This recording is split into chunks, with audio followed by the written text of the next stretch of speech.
ya. Berdoa dimulai.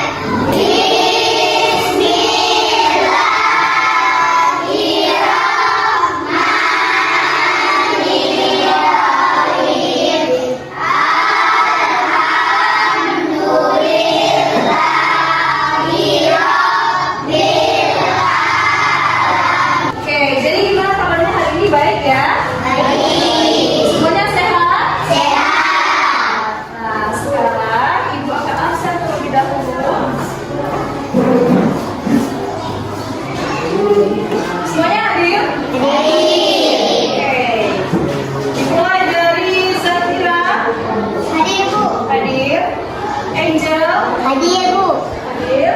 Nabila. Hadir, Bu. Hadir. Oke, hadir semua ya. Oke, jadi hari ini kita akan belajar mengenai tema kita. Sebelumnya silakan dibuka dulu bukunya, anak. Yuk, bukunya dibuka. Dan sekarang Ibu akan menjelaskan tentang tema 3. Apa judulnya? Peduli terhadap makhluk hidup. Benar, peduli terhadap makhluk hidup.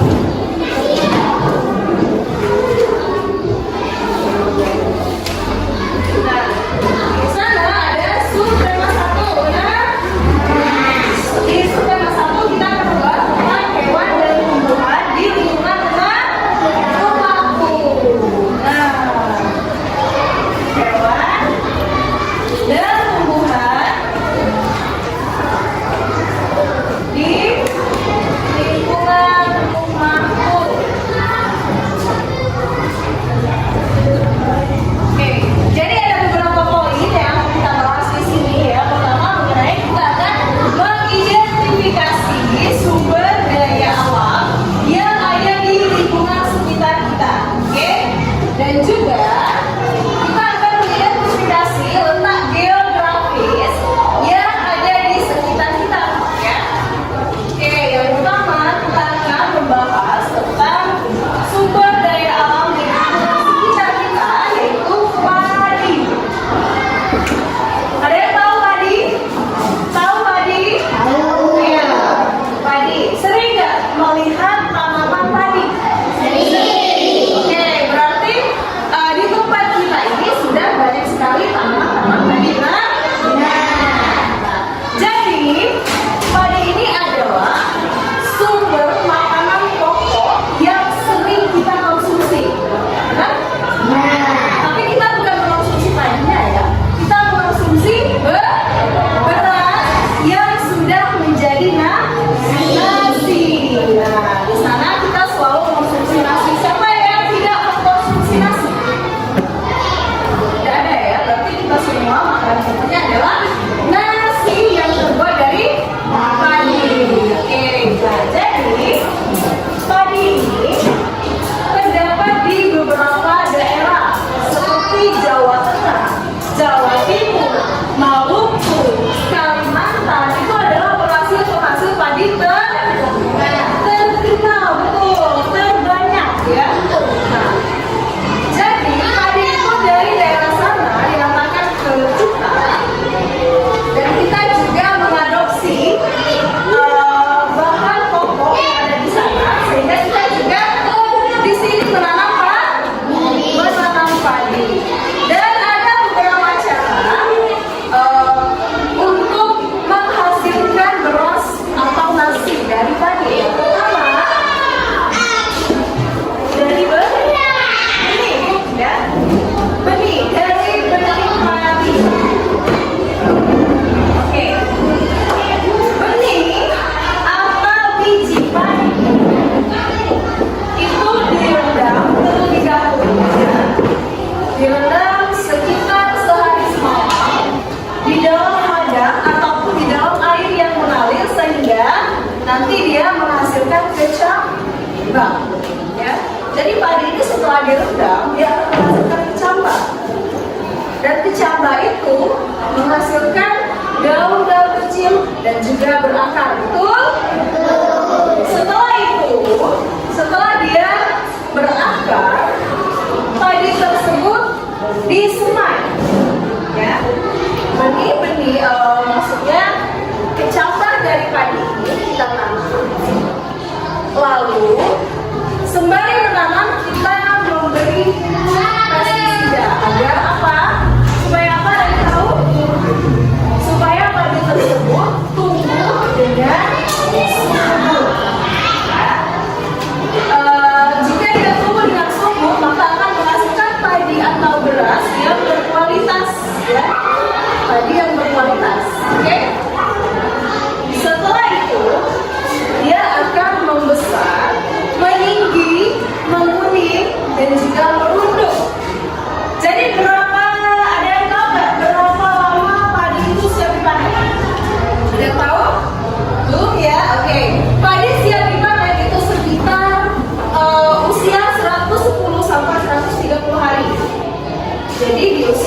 perkembangan padi sudah menguning dan juga merunduk ya.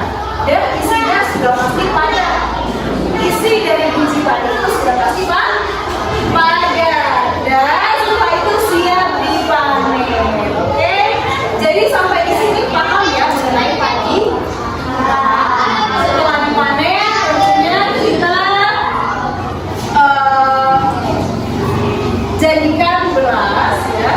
Setelah itu kita jadikan nasi yang bisa kita konsumsi setiap hari. Oke. Jadi sudah Ibu jelaskan ya mengenai padi. Ada yang mau bertanya sebelum kita lanjut ke topik selanjutnya? Ada yang mau bertanya? Paham? Paham ya? Oke. Ya, setelah tadi kita membahas tentang padi, selanjutnya kita akan membahas tentang dataran letak geografis seperti dataran rendah, dataran tinggi,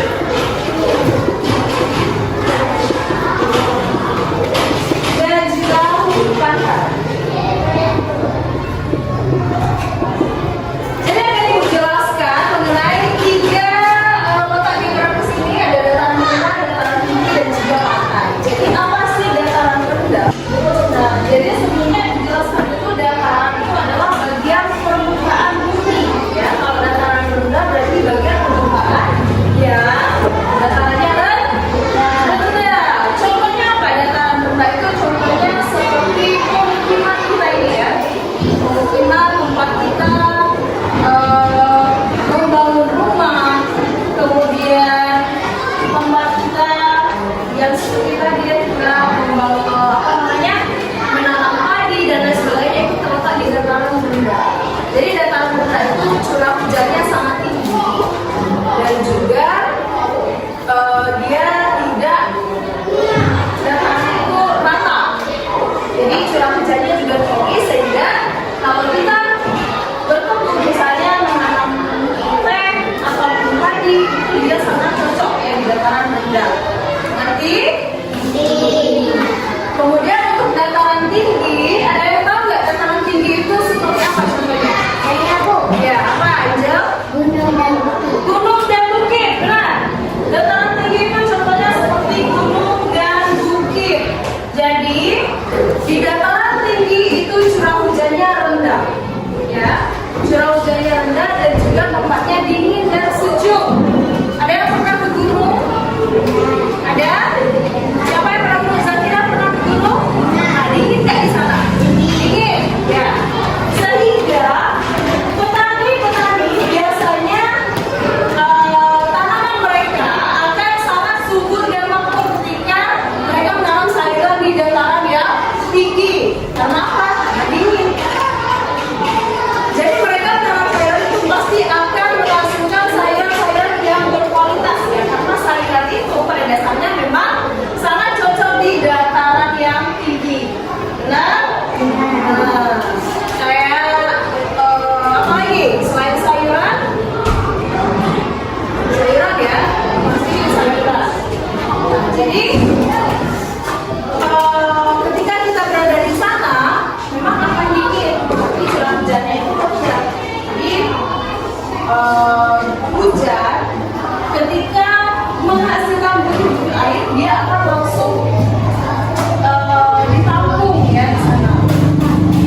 Lain seperti dataran rendah yang curah hujannya tinggi, dia agak panas ya. Kalau padi tadi itu memang cocok di dataran yang tinggi, di dataran yang rendah. Dan ya sayur-sayuran seperti sayur kol, sayur apa lagi? Sayur kol, kemudian wortel ya, ada juga tomat, terus juga buah-buahan ya, sayur-sayuran ada buah-buahan seperti stroberi itu akan sangat subur di dataran yang tinggi. Oke, sampai sini paham? Ada satu lagi yang tadi menjelaskan mengenai pantai. Nah, jadi pantai ini terletak di permukaan yang ada apa? Landai, bertebing, kemudian berkarang, dan juga datarannya yang berguguran.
Oke, sampai di sini paham? Paham?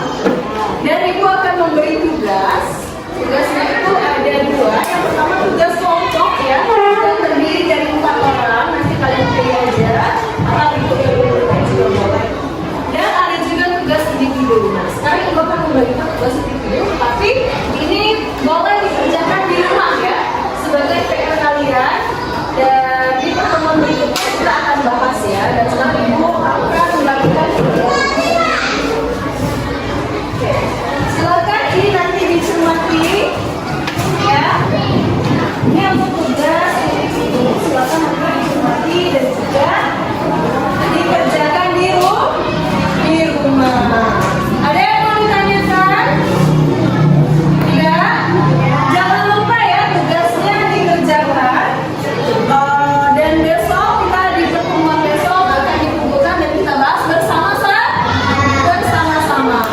Guys, terima kasih. Dan sekarang ibu akan membebaskan kalian untuk bertanya ya mengenai materi ini.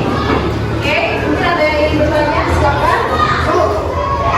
Bisa membangun rumah di dataran tinggi. Oke, apakah bisa membangun rumah di dataran yang tinggi? Kemudian ada lagi? Siapa? Oh ya, Bayu, silakan. Hewan apa yang suka memakan padi? Baiklah, sekarang ibu akan menjawab pertanyaan dari Zakira. Apakah bisa membangun rumah di dataran tinggi? Jawabannya tidak. Karena dataran tinggi itu di pegunungan ataupun di perbukitan ya. Jadi kalau kita membangun rumah di sana susah karena dia ada tebingan-tebingan ya. Kalau misalnya kita membangun rumah di dataran rendah itu jelas bisa. Pada dataran tinggi itu tidak bisa. Jadi ibu akan menjawab pertanyaan dari ibu. Hewan apa yang suka memakan padi? Hewan yang suka makan padi itu adalah serangga ya. Serangga itu suka memakan padi. Tetapi akibat dari serangga memakan padi itu akan menurunkan kualitas padinya ya. Jadi padinya tidak akan subur ketika dimakan oleh serangga karena itu termasuk hama, betul. Jadi hama kalau sedang memakan padi, padinya tidak akan subur ya. Paham?